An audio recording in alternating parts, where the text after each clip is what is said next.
In a land forgotten by time, the great Queen Naya stood atop the mountain of destiny, her golden robe shimmering under the rising sun. The villagers had gathered below, their faces a mix of awe and disbelief. For centuries, it was said, she had ruled the kingdom of Zamora, her wisdom surpassing generations. Yet she stood before them, unchanged, untouched by age. A young scholar, Adissa, stepped forward, his voice trembling. "Your Majesty, we have searched the ancient texts, consulted the wisest elders. None can explain how you remain as you are. Tell us, what is your secret?"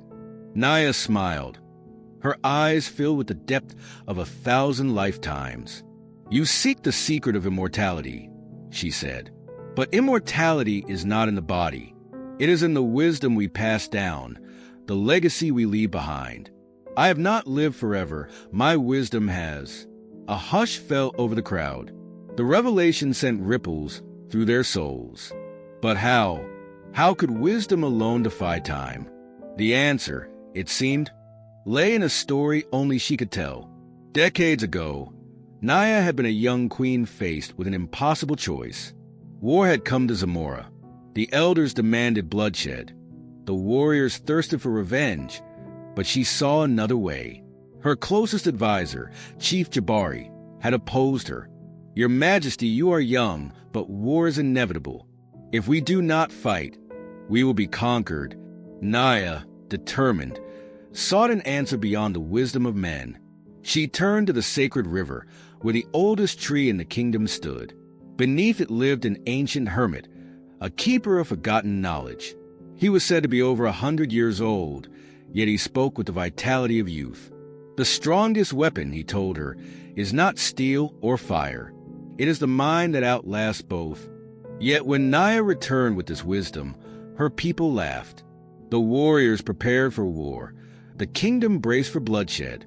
And so, she made her choice. Instead of preparing for battle, Naya gathered the young children of Zamora and taught them.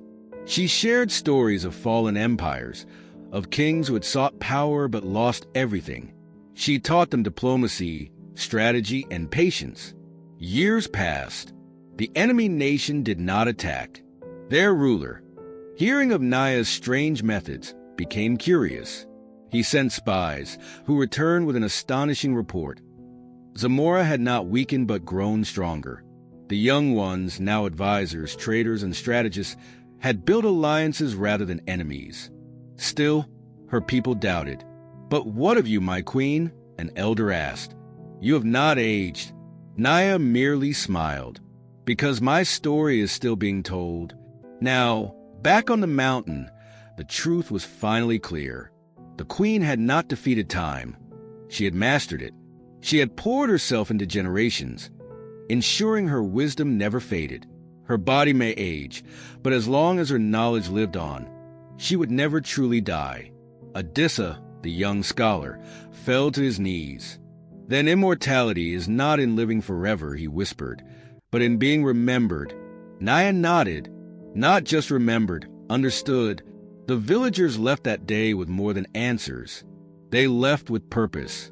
And as long as wisdom was passed down, the queen would live on, her spirit echoing through the ages.